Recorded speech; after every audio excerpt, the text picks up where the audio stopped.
Thomas, Percy, and James were looking at the early morning sky. "Everyone's so much happier when springtime comes," said Thomas. "Everyone except Sir Topham Hatt," grumbled James. "He seems to be working us harder than ever. I'm tired of these coastal runs." "He just wants everything to be ready for the holidays," replied Percy. "Anyway, salty air makes me all cheerful in my smoke box." "Pah!" snorted James. "It's the countryside that really gets me fired up. It's the only place to be." And he puffed away to collect his freight cars from the docks. Thomas and Percy had to take some empty freight cars to the scrapyards.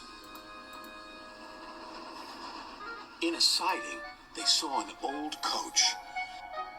She looked very sad. "What are you doing here?" "They called me Old Slowcoach and told me I wasn't useful anymore. Now only the mice ride in me." "Well, you may be dusty, but you look in perfect shape." The yard manager appeared. "Come along. I have freight cars for you to take away." "Excuse me," said Percy's driver. "Can you tell us about this coach?" "Old Slowcoach. She's been here for years. She'll be broken up when we find the time." The engines were dismayed. "We'll try and help you," said Thomas.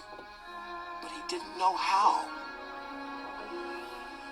Meanwhile, James was enjoying himself. "This is the life," he chortled. But he was heading for trouble. One of the fuel cars was leaking.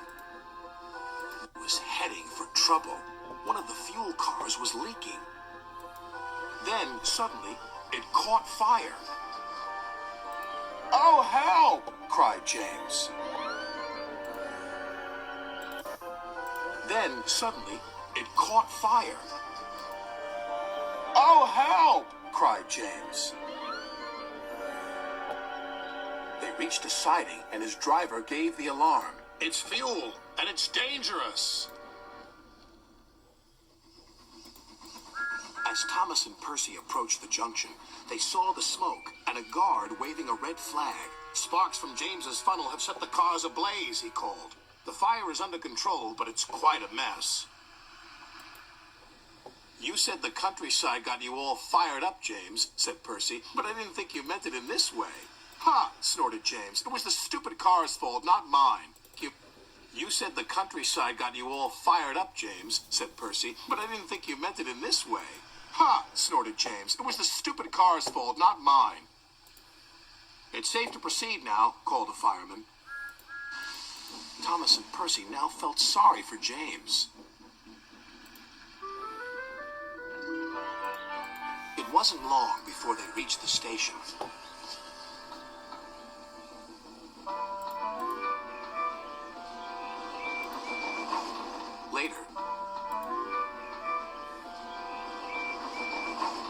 Later, as they were having a long drink at the water towers, they suddenly heard a commotion.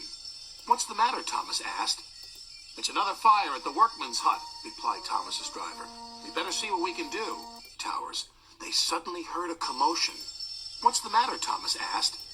"It's another fire at the workmen's hut," replied Thomas's driver. "We better see what we can do."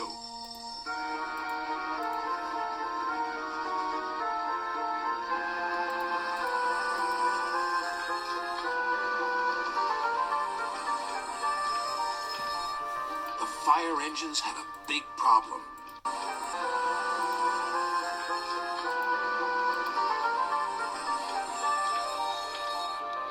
Fire engines had a big problem. "We are completely out of water," cried a fireman. "We can't use seawater because it clogs our works. You'll just have to let that building burn." Then Thomas had an idea. "Why don't you use the water in our tanks? We've just refilled them." The firemen wasted no time. "You're very clever engines," chuckled their drivers. Soon the fire was out, but the hut where the workmen lived was destroyed. "The men can't sleep on the beach," said the foreman. "What about Old Slowcoach?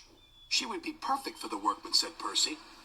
"Comfy, too," added Thomas. "What a good idea, Percy," said his driver. They phoned Sir Topham Hatt, who agreed. "She'll be spick and span by the time you collect her." And she was, and very happy, too. "I can't thank you enough. I feel splendid." engines buffered up to her, and she set off happily for her new home. Everyone agreed there was nothing old or slow about Coach, and she will always be really useful indeed.